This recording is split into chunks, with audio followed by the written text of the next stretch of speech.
ॐ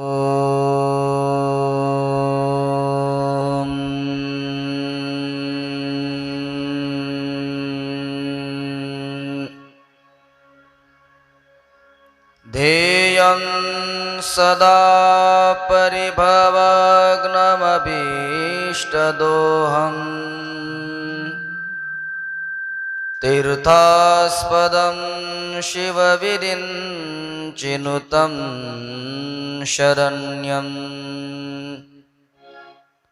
भृत्यार्तिहं प्रणतपालभवाब्धिपोतम् वन्दे महापुरुषते चरणारविन्दम्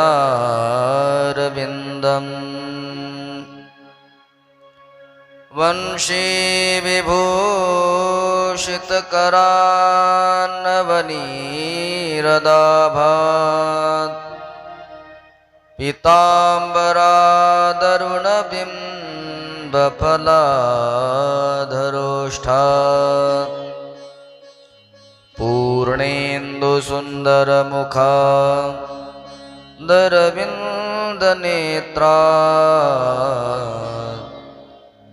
कृष्णात् परं किमपि तत्त्वमहं न जाने। नारायणं नमस्कृत्य नरं चैव नरोत्तमं देवीं सरस्वतीं व्यासं ततो जयमुदीरये।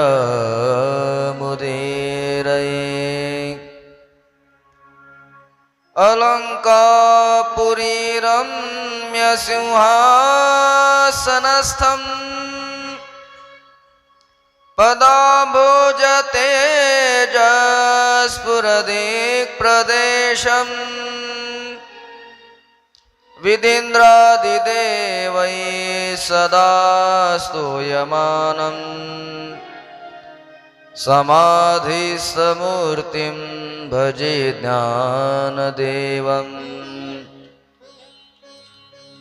जय जय श्रीराधारमण जय जय नवलकिशोर जय गोपीचितचोर प्रभो जय जय माखन चोर। बोल वृंदावन बिहारी लाल की, श्रीमद्भागवत महापुराण की जय जय श्री राधे श्याम।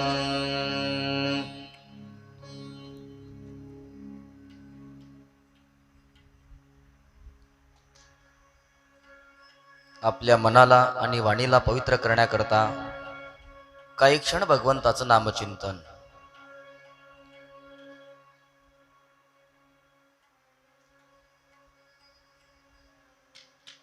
श्री कृष्ण गोविंद हरे मुरारे, हे नाथ नारायण वासुदेव।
कन्हैया लाल की।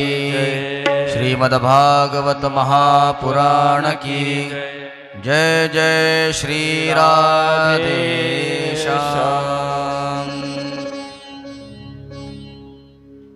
परम मंगलमय परात्पर अखिलेश्वर भगवत स्वरूप श्रीमद भागवत ज्ञान यज्ञ सप्ताह आणि या ज्ञान यज्ञ सप्ताहाच्या द्वितीय दिवसामध्ये आपण प्रवेश करत आहोत। काल आपण श्रीमद भागवताचा महिमा अर्थात महात्म्य श्रवण केलं। या महात्म्यामध्ये प्रामुख्याने दोन कथा आपण विशेषत्वाने श्रवण केल्या। पहिला भागवताचा महिमा विशेष, भक्तीचे जे दोन मुलं आहेत ज्ञान आणि वैराग्य, ते जरा जर्जरित अवस्थेमध्ये आणि निश्चेष्ट मूर्छित अवस्थेमध्ये पडले होते, परंतु भागवताच्या श्रवणाने त्यांना म्हातारपण जाऊन तारुण्य प्राप्त झालं आणि मूर्छित अवस्था प्राप्त जाऊन जागृत अवस्था प्राप्त झाली। आणि दुसरा महिमा आपण ऐकला की भागवताच्या श्रवणाने धुंधुकारी सारखा महान पापी असणारा सुद्धा, महापापी महाखल असणारा सुद्धा, पेशाची योनीला जाऊन दुःख भोगणारा सुद्धा भागवताच्या श्रवणाने तरुण जाऊ शकतो।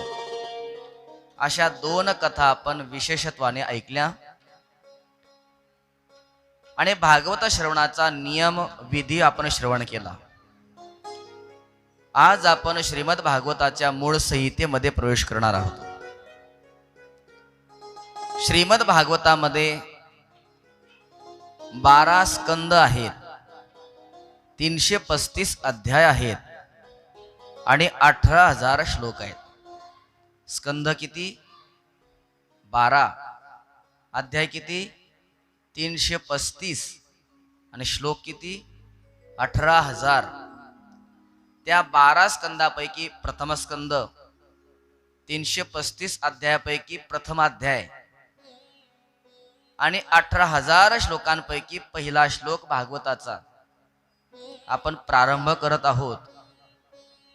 यामध्ये व्यास महर्षींनी मंगलाचरण केले। मंगलाचरण का करावं? समाप्ती कामो मंगलमाचरेत। आपण हाती घेतलेलं कार्य पूर्णपणे निर्विघ्नपणे पार पडावं याच्या करता मंगलाचरण केलं जातं। कोणत्याही कार्याच्या प्रारंभी भगवंताचं स्तवन असावं याकरता मंगलाचरण केलं जातं। व्यास महर्षींनी या प्रथम श्लोकामध्ये मंगलाचरण करत असताना कोणत्याही विशिष्ट देवाचं नाव घेतलेलं नाही, त्यामुळे सार्वभौम असं हे मंगलाचरण आहे।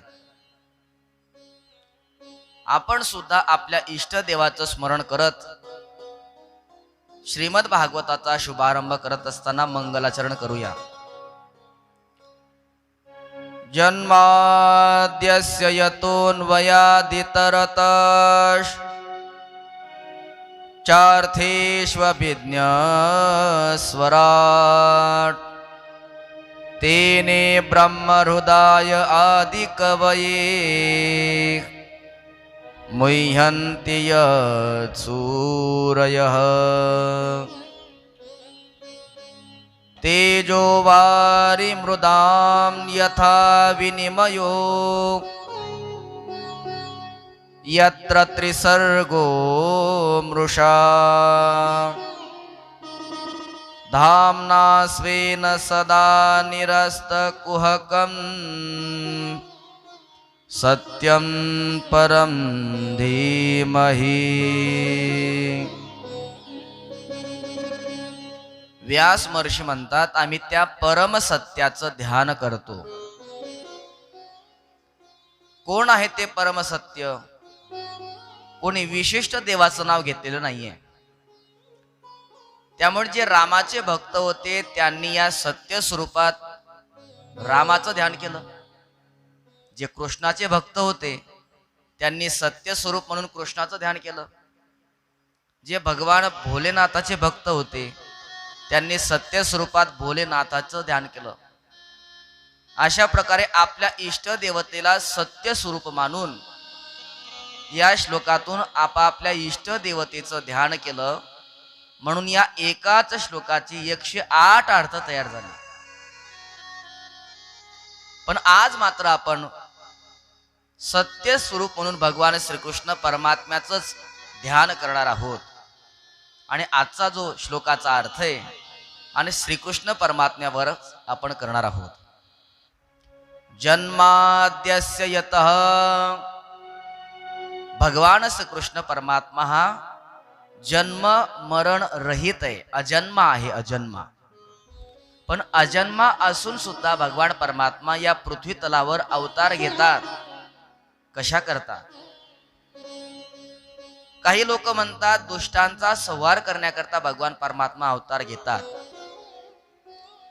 पण ज्याच्या संकल्पाने सृष्टीची स्थापना होते, पालन होते आणि सृष्टीचा लय होतो, तो केवळ संकल्पाने दुष्टांचा संहार करू शकणार नाही का? मग भगवान परमात्मा अवतार का घेतात? तर भगवान परमात्मा अवतार धारण करतात, या पृथ्वी तलावर लीला करतात आणि त्या लीलाचं अनुकरण, त्या लीलांचं चिंतन करत करत भक्त अनंत काळापर्यंत भक्ती करत करत आपला उद्धार करून घेता येईल, याकरता भगवान परमात्मा केवळ आपल्या भक्तांना प्रेम देण्याकरता अवतार धारण करतात. सो केवळ भक्तन हित लागी, तो केवळ भगवान परमात्मा आपल्या भक्तांकरता येत असतो. म्हणून तुकोबाराय म्हणतात, आम्हासाठी अवतार मत्स्य कुर्मादी सुकर, मोहे धाव घाली पाना, नाम घेता पंढरी राणा. भगवंताचे अवतार भक्ताकरिता होत असतात. भगवान परमात्मा अजन्मा असून जन्म धारण करतात. द्वापार युगामध्ये सुद्धा भगवान श्रीकृष्ण परमात्मा अवतीर्ण झाले. कुठे? तर वसुदेवजींच्या घरी. कोणी म्हणेल महाराज, कृष्ण परमात्म्याच्या अवताराच्या वेळेला स्वतः वसुदेवजी कंसाच्या कारागृहामध्ये बंदिस्त होते. आणि इथे असं काय वर्णन केलंय की भगवान श्रीकृष्ण परमात्मा वसुदेवजींच्या घरी आले अवताराला. तर त्याचं तात्पर्य असं आहे, केवळ दगडाचं मातीचं असतं त्याला घर म्हणतात असं नाही, तर शास्त्रामध्ये पत्नीला सुद्धा घरच म्हटलंय. न गृहम गृहम मित्याहु गृहिणी गृहमुच्यते. गृहिणीला सुद्धा घर म्हणतात. श्री वसुदेवजींची गृहिणी देवकी, त्या देवकीच्या 8व्या मुलाच्या रूपामध्ये भगवान परमात्मा अवतीर्ण झाले. जन्माद्यस्य यतः. आणि अवतीर्ण झाल्याबरोबर अन्वयात इतरतः. इतरत म्हणजे इतरत्र गोकुले अन्वयात. मथुरेहून गोकुळामध्ये आले. पण गोकुळामध्ये येत असताना रातोरात आले. कंसाला कानोकान खबर सुद्धा लागली नाही. अर्थेषु अभिज्ञः, कंसवंचनादी प्रयोजनेषु अभिज्ञः. कंसाला सुद्धा खबर लागली नाही. रातोरात जन्माला आले आणि वसुदेवजींच्या द्वारे गोकुळामध्ये प्रगट झाले. स्वराट. भगवान परमात्मा स्वराट आहे. स्वराट म्हणजे गोकुळामध्ये आल्यानंतर भगवान परमात्मा आपल्या बाल गोपाळांबरोबर विराजमान झाले, म्हणून भगवान परमात्मा स्वराट आहे. आणि स्वराट शब्दाचा दुसरा अर्थ सा रे ग म प ध नी, हे 7 स्वर आहेत. या 7 स्वरांनी युक्त जी बासरी ज्यांच्या हातामध्ये सुशोभित आहेत, 7 स्वरांनी युक्त बासरीचं जे वादन करतात, म्हणून भगवान परमात्मा स्वराट आहे. भगवान परमात्मा गोकुळामध्ये अवतीर्ण झाले आणि अशा काही अलौकिक लीला केल्या की त्या लीला पाहून सामान्य लोकांना मोह प्राप्त होईल यात नवल नाही. तेने ब्रह्म हृदय आदि कवये ब्रह्मणे, ब्रह्मदेवाला सुद्धा भगवंताची लीला पाहून मोह निर्माण होतो, मोहित होत असतात. ब्रह्मादिक देवांना मोह निर्माण होईल यात नवल नाही. बलदेवा दयोपी मुह्यंती, बलराम दादा सुद्धा मोहित होतात. भगवान परमात्मा वृंदा विपिनामध्ये जेव्हा बासरी वाजवतात त्या बासरीचा परिणाम सजीव सृष्टीवर होतो यात नवल नाही. निर्जीव सृष्टीवर सुद्धा त्याचा परिणाम होतो. काय परिणाम होतो? भगवंताने बासरी वाजायला सुरुवात केली की ती बासरी ऐकल्याबरोबर यमुनेचं खळखळ खळखळ खळखळ वाहणारं जे पाणी आहे ते अगदी स्थिर व्हायला लागतं, दगडासारखं कठीण होऊन जातं. आणि बाजूलाच असणारा गोवर्धन पर्वत, त्या पर्वतावर मोठमोठे शिलाखंड आहेत, दगड आहेत. त्या दगडाने जेव्हा भगवंताची बासरी ऐकली तर त्या दगडांना पाझर फुटतो. म्हणजे जो पाण्याचा स्वभाव आहे तो स्वभाव दगड घेऊन टाकतात आणि दगडाचा स्वभाव पाणी घेऊन टाकतात. पाषाणाद्रेहे द्रवत्वम यामुनायः काठिनत्वम. भगवान परमात्म्याने 3 ठिकाणी विशेष रूपाने लीला केल्या. या 3 ठिकाणी भगवान परमात्म्याच्या सोबत असणारा जो परिकर आहे, परिवार आहे, हा अमृषा म्हणजे सत्य स्वरूप, सच्चिदानंद स्वरूप आहे.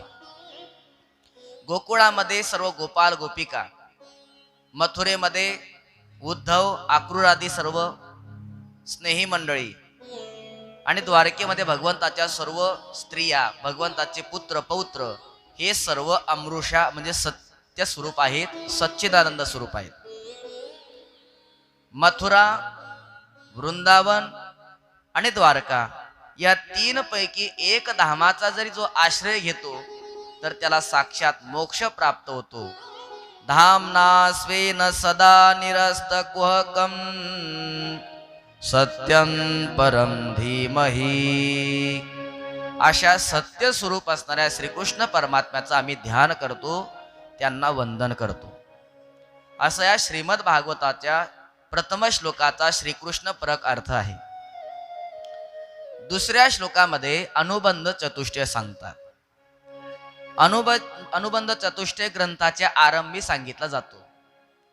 पण अनुबंध चतुष्टय म्हणतात तरी कशाला? तर अधिकारी, विषय, प्रयोजन आणि संबंध या 4 गोष्टी ज्यामध्ये सांगितल्या जातात त्याला अनुबंध चतुष्टय असं म्हणतात. आपण जो ग्रंथ श्रवण करणार आहोत या श्रवणाचा अधिकारी कोण? या भागवताचा विषय काय? भागवताचा आणि श्रवण करणाऱ्याचा संबंध काय? आणि भागवत 7 दिवसापर्यंत श्रवण केल्यानंतर आपल्याला फायदा काय, फलाची प्राप्ती काय होणार, याला अनुबंध चतुष्टय म्हणतात. हा अनुबंध चतुष्टय सांगणारा दुसरा श्लोक आहे, तो आपण श्रवण करा. धर्म प्रोजित कैतवोत्र परमो निर्मत्सराणां सतां वेद्यं वास्तवमत्र वस्तु शिवदं तापत्रयोन्मूलनम्. श्रीमद्भागवते महामुनिकृते किं वा परैरीश्वरः सद्योरुध्यवतृध्यतेऽत्र कृतिभिः शुश्रूषुभिस्तत्क्षणात्. या दुसऱ्या श्लोकामध्ये अनुबंध चतुष्टय सांगत असताना सर्वप्रथम या भागवताचा विषय काय आहे? धर्म प्रोज्झित कैतवः अत्र परमः. अत्र प्रोज्झित कैतवः परमधर्मः निरूप्यते. अर्थात या श्रीमद भागवतामध्ये निष्कपट परमधर्माचं निरूपण केलेलं आहे. मनुष्य या जगतामध्ये जन्माला आला, त्याचं कर्तव्य काय तर भगवंताची प्राप्ती करून घेणं हेच त्याचं कर्तव्य आहे. आणि तोच विषय या श्रीमद भागवताचा आहे. मग म्हटले महाराज, या भागवत श्रवणाचा अधिकारी कोण आहे? निर्मत्सराणाम सताम, ज्याचं अंतकरण निर्मत्सर झालंय. मत्सर दोन प्रकारचे, काही बाहेरून चावणारे आणि काही आतून चावणारे. जे बाहेरून मत्सर चावतात ना, त्यांच्याकरता बाजारामध्ये भरपूर औषधी उपलब्ध आहे. कछुआ जलाव, मच्छर भगाव, ऑल आउट. नाहीतर मग 6 बजे फास्ट कार्ड जलाव, 6 बजे मच्छर. नाहीतर सोपा उपाय, मच्छरदाणीमध्ये एकदा प्रवेश केला की हे बाहेरचे मच्छर आपल्याला त्रास देऊ शकत नाही. म्हणजे बाहेरून जे मच्छर आपल्याला चावतायत त्यांच्याकरता आपल्याला अनेक साधनं, अनेक उपाय उपलब्ध आहेत. पण हा जो आतून चावणार आहे ना, हा फार भयंकर आहे. कोणी म्हणले महाराज आतून सुद्धा मच्छर चावतो का? म्हणे हो, थोडासा फरक आहे. जो बाहेरून चावतो त्याला म्हणतात मत्सर, आणि जो आतून चावतो त्याला म्हणतात मत्सर. मत्सर म्हणजे काय? मत्तः अग्रे सरती, अरे आत्ता माझ्या मागून आला आणि एवढ्या पुढे निघून गेला. बरं गेला तर गेला, कसा काय गेला पाहतो मी. भलेच माझी 2 एकर शेती विकली गेली तरी चालेल, पण मी त्याला आपली जागा दाखवल्याशिवाय राहणार नाही. परोत्कर्ष असहनम मत्सरः तद्रहितानाम निर्मत्सरानाम. दुसऱ्याचा उत्कर्ष सहन न होणं त्याला मत्सर असं म्हणतात. आणि ते मत्सरयुक्त अंतकरण ज्याचे त्याला मात्सर्य म्हणतात. ते मात्सर्याने रहित ज्याचं अंतकरण आहे तो श्रीमद भागवत श्रवणाचा खरा अधिकारी आहे. एखाद्याची भरभराटी पाहून जर आपल्या अंतकरणामध्ये ईर्ष्या निर्माण होत असेल, समजावं आतमध्ये अजून मच्छर जिवंत आहे. पण एखाद्याची भरभराटी झाल्यानंतर जर अंतःकरणामध्ये समाधान, शांती वाटत असेल, आनंद वाटत असेल, वा भगवान परमात्मा याच्यावर केवढी कृपा करतायत, याची केवढी भरभराटी होते. भगवान परमात्मा याच्यावर जेवढी कृपा करतायत एवढीच कृपा भगवान परमात्माने सर्वांवर करावी, असं निरीच्छ ईर्ष्या रहित माणसाचं जेव्हा जीवन होईल, समजावं माणसाच्या अंतःकरणातला मत्सर निघून गेला. कोणाविषयीच ईर्ष्या नाही, कोणाविषयीच द्वेष राहणार नाही. असं जे अंतःकरण त्याला म्हणतात मात्सर्य रहित अंतःकरण. आणि अशा अंतःकरणाच्या मनुष्याला श्रीमद भागवताच्या श्रवणाचा 100% अधिकारी मानलेला आहे. निर्मत्सराणाम सताम. म्हटले श्रीमद भागवत श्रवण केल्यानंतर काय फायदा होणार आहे? वेद्यम वास्तवमत्र वस्तु शिवदम. जर आपण 7 दिवस श्रीमद भागवत कथा श्रवण केली तर विशेष रूपाने 3 गोष्टींचा ज्ञान प्राप्त होणार. वास्तवम जगत, वास्तवी माया, वास्तवः जीवः. म्हणजे जीव, जगत आणि माया यांचं खरं स्वरूप आपल्याला भागवतामध्ये कळणार. मग या तिघांचं जर वास्तविक स्वरूप कळालं तर फायदा काय होणार? शिवदम, कल्याण होणार आपलं. अहो कल्याण होईल तेव्हा होईल. तापत्रयोन्मूलनम. काल सांगितले आध्यात्मिक, आदिभौतिक आणि आदिदैविक या 3 तापाने मनुष्य होरपळून निघालाय. हे 3ही प्रकारच्या तापांचं मूलन मुळासह ते निघून जातील. तापत्रयोन उन्मूलनम. श्रीमद भागवते महामुनी कृते किंवा परैरीश्वरः सद्यो हृद्यवरुध्यते कृतिभिः शुश्रूषुभिस्तत्क्षणात्. व्यास महर्षी म्हणतात श्रीमद भागवत श्रवणाची नुसती इच्छा निर्माण झाली अजून तुम्ही धर्ममंडपामध्ये कथा श्रवण करण्याकरता आले नाहीत, तुम्ही अजून घरी आहात समजा, आणि तुमच्या मनामध्ये आपण आज श्रीमद भागवत कथा श्रवण करण्याकरता जाऊ अशी नुसती इच्छा निर्माण झाली, तर भगवान परमात्म्या त्या इच्छा निर्माण होणाऱ्याच्या श्रोत्याच्या अंतःकरणामध्ये अवरुद्ध होतात. विराजमान होणं वेगळं आणि अवरुद्ध होणं वेगळं बरं का. विराजमान आणि अवरुद्ध मध्ये काय बदल असतो? जेलमध्ये कैदीही असतात आणि जेलरही असतो, पण दोघांच्या असण्यामध्ये फरक आहे की नाही. कैदी असतात ते अवरुद्ध असतात, ते आपल्या मर्जीने बाहेर जाऊ शकत नाही. त्यांची ज्यावेळेस सजा पूर्ण होईल तेव्हा ते त्यांची सुटका होईल, म्हणजे ते अवरुद्ध आहेत. पण जो जेलर आहे त्याला वाटेल तेव्हा तो बाहेर जाऊ शकतो, आतमध्ये येऊ शकतो, तो विराजमान आहे. जाऊ द्या, सोपं उदाहरण सांगतो. तुम्ही सर्वजण बसलेले आहात, तुम्ही विराजमान आहात, पण मी मात्र अवरुद्ध आहे.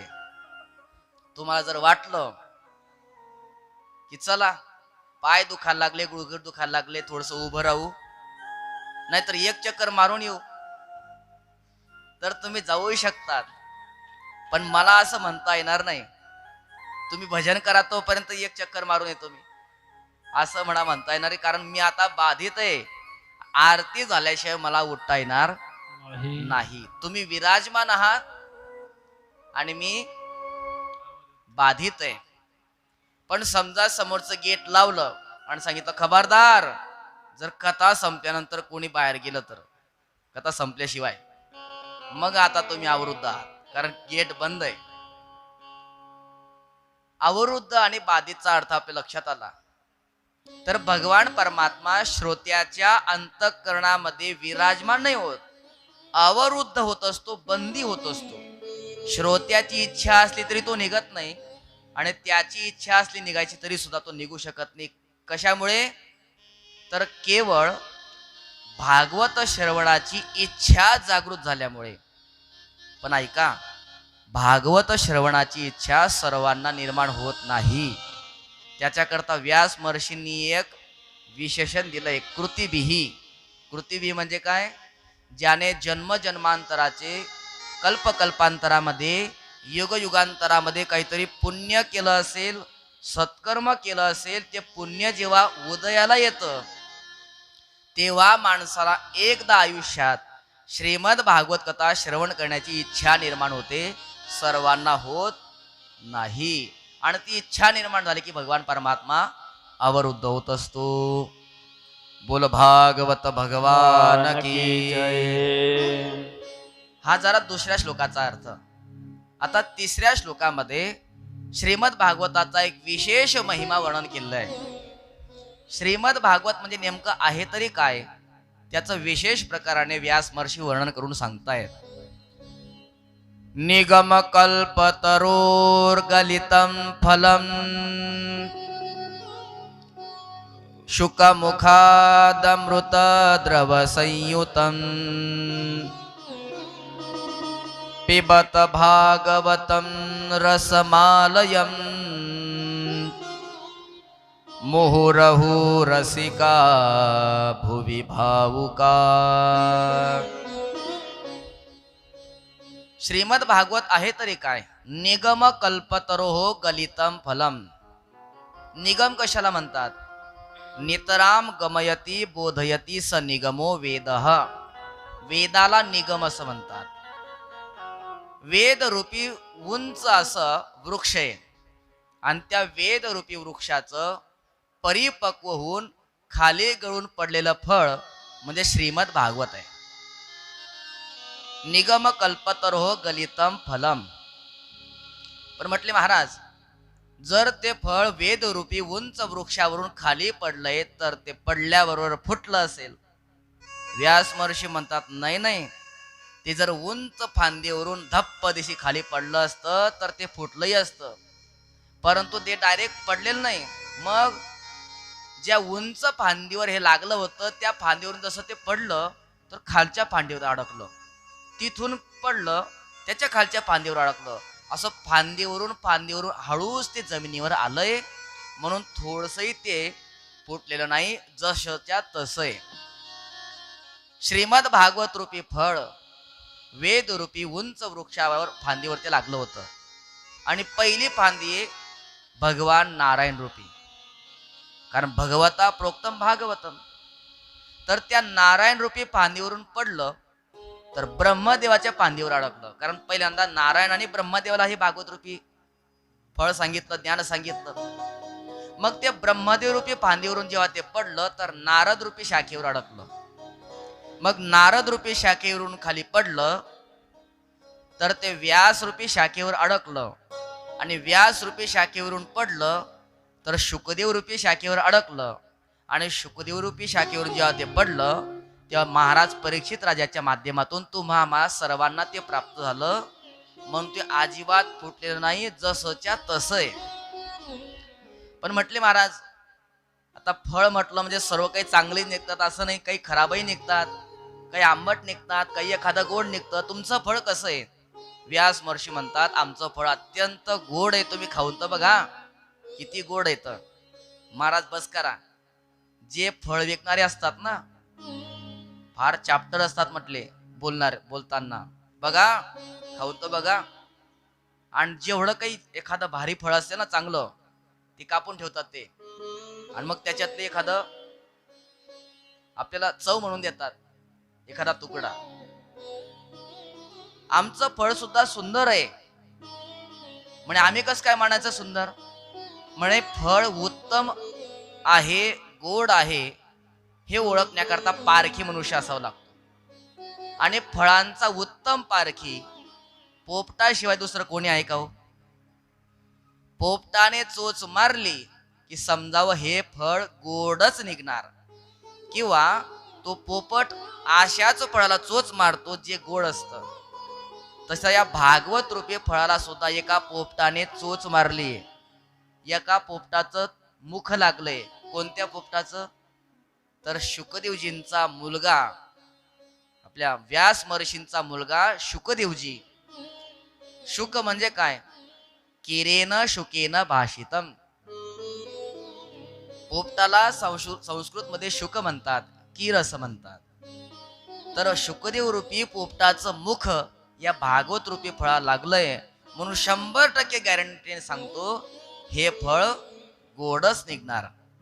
मग या फळामध्ये कोणता रस आहे? कारण रस आहेत 6 प्रकारचे: मधुर, आम्ल, लवण, कटू, कषाय आणि तिक्त.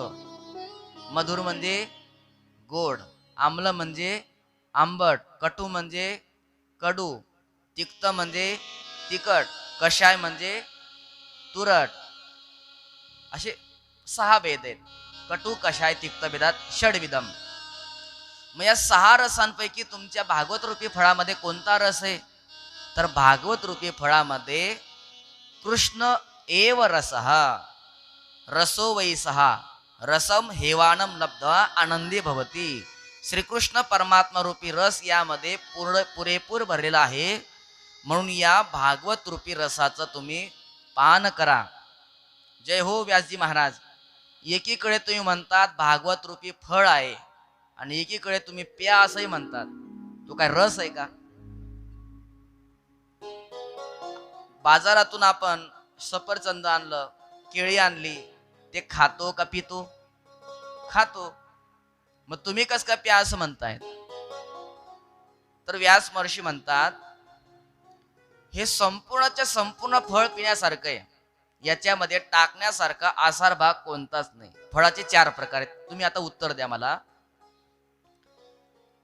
काही फळं अशी असतात वरचं टाकायचं असतं आणि आतलं खायचं असतं. उदाहरणार्थ वरचं टाकायचं आणि आतलं खायचं. केळी वरची साल टाकून द्यायची, आतला गाभा खायचा. काही फळं अशी असतात की वरचं खायचंय, आतलं टाकायचंय. उदाहरणार्थ बोर घ्या, वरचं खातो आपण आणि आतली बी टाकून देतो. काही फळं अशी असतात वरचंही टाकायचं, आतलंही टाकायचं आणि मधलं खायचं. आंबा फळांचा राजा. आंब्याची वरची साल टाकतो, आतलं बी पोय टाकतो आणि मधला फक्त रस आपण घेत असतो. पण काही फळ अशी आहेत, वरचं खायचं, आतलं खायचं आणि फक्त मधलं टाकायचं. सांगा. जर्दाळू नावाचं फळ आहे. जर्दाळू. जर्दाळू कोकणामध्ये येतं बघा. वरचं खायचं असतं, बी निघते, ती फोडली की बदामासारखा पदार्थ निघतो, ते सुद्धा खाता येतं. म्हणजे वरचंही खायचं, आतलंही खायचं आणि मधलं टाकून द्यायचं. 4 प्रकारचे फळं मी आपल्याला सांगितले. वरचं टाकायचं, आतलं खायचं केळी, आतलं टाकायचं, वरचं खायचं बोर, आतलं आणि बाहेरचं टाकायचं, मधलं खायचं आंबा, वरचं आतलं खायचं, मधलं टाकायचं जर्दाळू. पण समजा मी तुमच्या हातावर पेढा दिला तर तुम्ही वरचं टाकणार का आतलं टाकणार का मधलं टाकणार? महाराज तुम्ही देऊन तर बघा ना. आम्ही वरचं टाकणार ना, आतलं टाकणार ना, मधलं टाकणार, सरसकट तोंडात टाकणार. तर मला सांगा, टाकण्याची वेळ कधी होते हो? ज्या फळामध्ये वरची साल आहे किंवा आतलं बी असेल त्या वेळेला. परंतु पेढ्यामध्ये असं काही आसार असतं का? तसं पेढ्यासारखा हा श्रीमद भागवत रूपी ग्रंथ आहे. यामध्ये टाकण्यासारखं काहीच नाही. त्यामुळे तुम्ही मनसोक्त याचं पान करा. मग हे भागवत रूपी रसाचं पान करण्याकरता तुम्ही कोणाकोणाला आमंत्रण देतायत? तर व्यास महर्षी म्हणतात, आम्ही फक्त 2 लोकांना बोलवतो. म्हणजे कोणते 2 लोक? रसिका भुवी भावुका. जे रसिक आहेत आणि जे भाविक आहेत, या 2च लोकांना आम्ही श्रीमद भागवताचा रसपान करण्याकरता बोलवतो. का हो महाराज? तुम्ही जर पानपोई लावली आहे, मग पानपोई मध्ये असा भेद केला जातो का अमुकच धर्माचा या, अमुकच जातीचा या, अमुकच लिंगाचा या, अमुकच वयाचा या? असं नाही. पानपोई म्हटले की तुम्ही कोणीही जा, तुम्हाला पाणी पाजलं जातं. मग तुम्ही 2च लोकांना का बोलवतायत? रसिक आणि भाविक 2च लोकांना का बोलवतायत? तर व्यास महर्षी म्हणतात, या 2 लोकांना खूप तहान लागलेली आहे. आणि ज्यांना तहान लागलेली आहे त्यांना पाणी पिण्यामध्ये जो आनंद आहे, तो तहान नसणाऱ्यांना पाणी पाजण्यामध्ये आनंद नाही. समजा उन्हाळ्याचे दिवस आहेतच सध्या, तुम्ही पाणपोई लावली आणि दुपारच्या वेळेला एखादे साहेब बाजूला उभे राहिले. अहो साहेब या ना, पाणी प्या, बघा किती सुंदर पाणी आहे. जर त्या साहेबाला तहान लागली असेल तर स्वतःहून येईल. पण तहान जर नसेल तर तुम्ही किती हाक मारा, ते तुमच्याकडे येणार, पाहणार सुद्धा नाही. येण्याची गोष्ट सोडून द्या. आणि तुम्ही बळजबरी मला बोलवलं, अहो साहेब या ना, आमच्या घरची पानपोई आहे, या तुम्ही, ग्लास भरतं पाणी पिया. येतील साहेब, पण साहेब आल्याबरोबर लगेच पाणी पितील असं नाही. अगोदर प्रश्न विचारतील. पाणी कुठून भरता तुम्ही? विहिरीचं आहे, आडाचं आहे का ट्यूबवेलचं आहे? अहो साहेब आमच्या शेतातली विहीर आहे, त्या शेतातल्या विहिरीतलं पाणी आणतो आम्ही, पिऊन तर बघा. बरं पाणी भरत असताना गाळून भरता ना? म्हटले हो, गाळून सुद्धा भरतो. बर ज्या भांड्यामध्ये पाणी भरता ते दररोज घासता की नाही? अहो साहेब आम्ही दररोज घासतो, तुम्ही पिऊन तर बघा किती गार पाणी आहे. अरे जास्त गार तर नाही ना, नाही तर माझा आवाज खराब होऊन जाईल. आता मला सांगा, हे साहेब एवढे प्रश्न का विचारतायत? त्यांना तहान लागलेली नाही म्हणून. आता हेच साहेब या मे महिन्यामध्येच 15 तारखेला राजस्थानला एकटे सापडावेत, वाळवंटामध्ये. जवळचं सर्व पाणी संपून जावं. आता जीवाची लाही लाही व्हावी, तहान लागावी, तहानेने पूर्ण व्याकुळ व्हावेत. पाणी जर मिळालं नाही तर प्राण निघतो की काय, अशी अवस्था निर्माण व्हावी. आणि अशा वेळेस जर एखाद्या माणसाने ग्लास भरून सांगितलं पाणी घेता का? मला सांगा, ते साहेब प्रश्न विचारते का कुठून आणलंय पाणी? विहिरीचं आहे, काडाचं आहे, गाळून भरलंय का घासून भरलंय? हा. आता फक्त एकच तळमळ, कधी हे ग्लास भरून पाणी माझ्या मुखाद्वारे शरीरात जाईल आणि कधी माझी तृषा निवृत्ती होईल, एवढीच त्याची इच्छा असते. माझी तहान कधी भागेल, बस एवढंच त्याची तळमळ असते. म्हणून ज्याला तहान लागलेली आहे त्यांना पाणी पाजण्यात जो आनंद आहे, तेवढा आनंद इतरांकरता नाही. तसं व्यास महर्षी म्हणतात, मी दोनच लोकांना बोलवतो याचं कारण रसिक आणि भाविक लोक यांना तहान लागली आहे. म्हणून जे रसिक आहेत भाविक आहेत त्यांना फक्त कळालं पाहिजे, हो इथे भागवत कथा सुरू झाली, त्यांना आमंत्रण द्यायची गरज नाही, फक्त माहिती पडलं पाहिजे त्यांना. धावंती रस लंपटा, हा धावत धावत येतात आणि श्रीमद भागवताचा रसाचं पान करतात. पण जे रसिक नाहीत आणि भाविकही नाहीत ना, मग त्यांना तुम्ही एकदा आणि 1000 वेळा सांगा, हो चला ना, आपल्या गावामध्ये सप्ताह सुरू झालाय, आपल्या गावामध्ये भागवत कथा आरंभ झाली आहे. ते म्हणतात, बघू ना येऊ आम्ही. कोणते महाराज सांगितले? महाराजांचा अभ्यास चांगला आहे का? महाराजांचे श्लोक पाठ आहेत का? महाराजांना गायनाचं अंग आहे का? असे अनेक प्रश्न विचारले जातात. बघू, आज दुसरा दिवस आहे, येऊ 5व्या 6व्या दिवशी. आपण बळजबरीने एखाद्याला बोलवलं पण तरी सुद्धा ते कथा श्रवण करत नाही. मग बळत्कारे जरी आणिला कथेसी, निद्रा घे लोडासी टेकोनिया, तुकोबाराय म्हणतायत. जर तुम्ही बळजबरीने आणलं ना, तर जे रसिक नाहीत आणि भाविक नाहीत ते एक तर झोप घेतात, नाहीतर मग वक्त्याचं डोकं खराब करतात. आम्ही तर ही कथा अशीच ऐकली आहे, या श्लोकाचं वर्णन तर असंच आहे, असं वक्त्याचं डोकं खराब करतील. त्याकरता व्यास महर्षी म्हटले, हे दूरच असलेले परवडले. म्हणून 2 लोकांना आम्ही बोलवतो, अहो रसिका भोवी भावुका. अशा प्रकारे हा श्रीमद भागवताचा महिमा आहे. आता आपण मूळ संहितेमध्ये कथेमध्ये प्रवेश करणार आहोत, पण तत्पूर्वी श्रीमद भगवद्गीतेच्या आपल्या श्रीमद भागवताच्या मूळ कथेमध्ये प्रवेश करण्याच्या अगोदर आपण 2 मिनिटं भगवंताचं नाम संकीर्तनाचं चिंतन करूया. गोविंदा गोपाला मुरली मनोहर नंदलाला.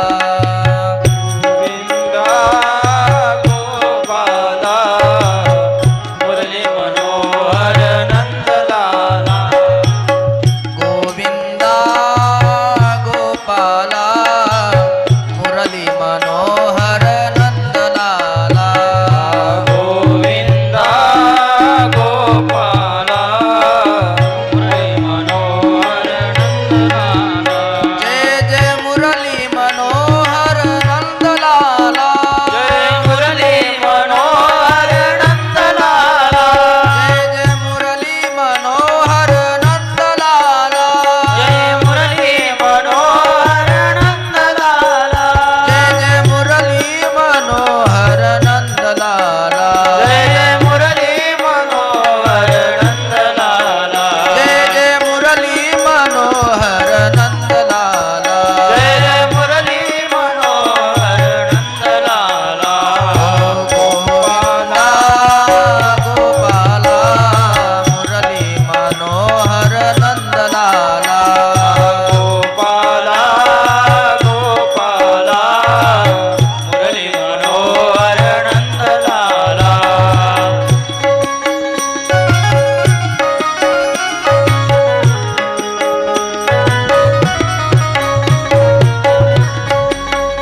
कृष्ण भगवान की जय। श्रीमद् भागवत महापुराण की जय। जय श्री राधेश्याम। नैमिषे निमिष क्षेत्रे ऋषय शौनकादय सत्रं स्वर्गाय लोकाय सहस्र सममासत। नैमिषारण्याच्या पावनभूमीमध्ये 88,000 ऋषी ज्ञानाची चर्चा करण्याकरता उपस्थित आहेत. श्री सूतजी महाराज व्यासपीठावर विराजमान आहेत.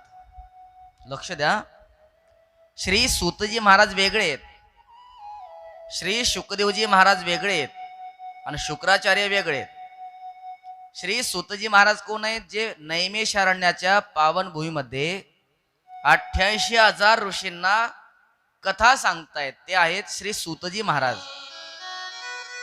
शुकदेवजी महाराज परीक्षित राजांना कथा सांगणार आहेत. दैत्य गुरु शुक्राचार्य सर्वांना माहिती आहे. तर श्री सूतजी महाराजांना शौनकादी ऋषींनी आज 6 प्रश्न विचारले आणि श्री सूतजी महाराजांनी शौनकादी ऋषींना 6 प्रश्नाचं जे उत्तर दिलं ते उत्तर म्हणजे संपूर्ण श्रीमद भागवत कथा आहे.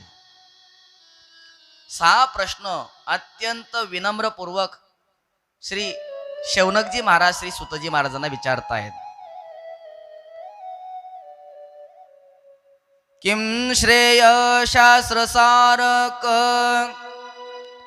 स्वावतार प्रयोजनम किम कर्म केवताराश्च धर्म कम शरणं गत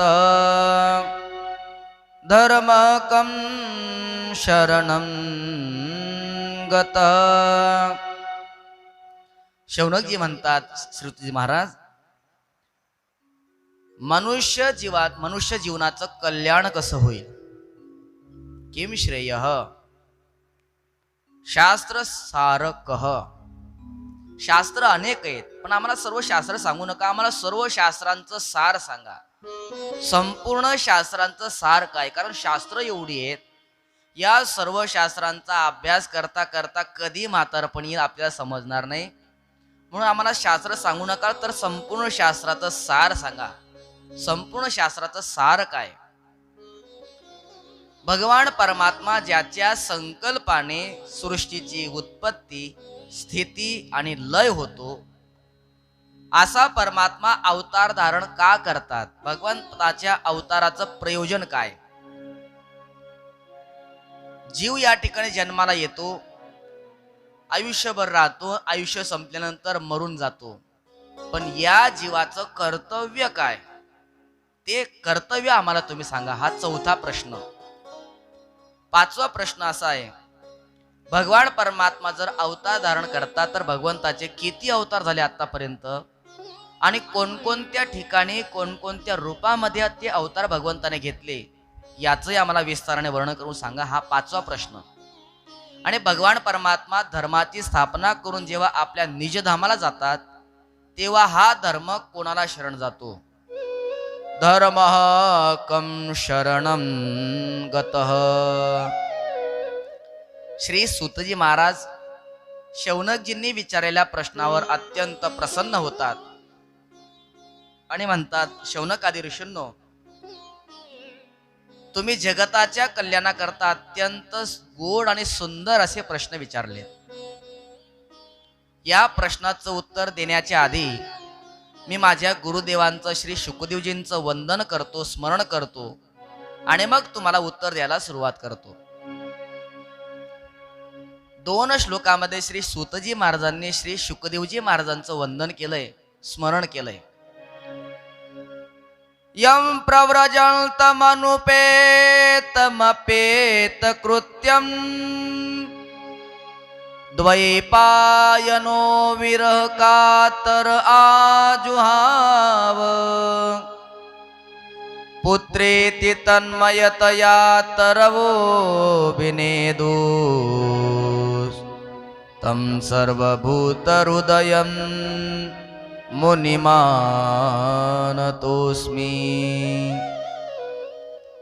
यस्वानुभावमखिल श्रुतिसारमेकम् अध्यात्मदीपमतितितिरशतां तमोन्धम् संसारिणां करुणया पुराणगुह्यं तं व्याससूनुमुपयामि गुरुं मुनीनां। तं व्याससूनुमुपयामि गुरुं मुनीनां। श्री सूतजी महाराज म्हणतात, आमचे गुरुदेव कसे आहेत? यम प्रव्रजंतम अनुपेतम अपेत कृत्यम। श्री शुकदेवजी महाराज मातृगर्भामध्ये 12 वर्षापर्यंत होते. व्यासजी म्हणायचे, बाळा अरे बाहेर ये. तर शुकदेवजी मातृगर्भातून आपल्या वडिलांना सांगायचे, पिताजी मी जर बाहेर आलो आणि ही माया जर माझ्या डोक्यावर बसली तर मला देवाचं विस्मरण होईल आणि मायेचं भजन करायला मी सुरुवात करेन. म्हटले, संसारामध्ये जेव्हा जीव येतो ना, पूर्णपणे निर्मळ अंतःकरणाचा असतो. पण जेव्हा या मायेच्या बाजारामध्ये फिरतो, ही माया अशी डोक्यावर बसते ना, तर माधवाचं चिंतन सोडतो आणि मायेचं चिंतन करायला सुरुवात करतो. जो मायेचं चिंतन करतो, माया त्याला असं बोटावर नाचवते. पण जो माधवाचं चिंतन करतो तर माया त्याची दासी होते. म्हणून गोड वर्णन आलंय, तुका मने माया माया तुका म्हणे माया, माया तुका म्हणे माया, माया तुका म्हणे माया. होय दासी लागे पाया, होय दासी लागे पाया, ऐसे विठोबा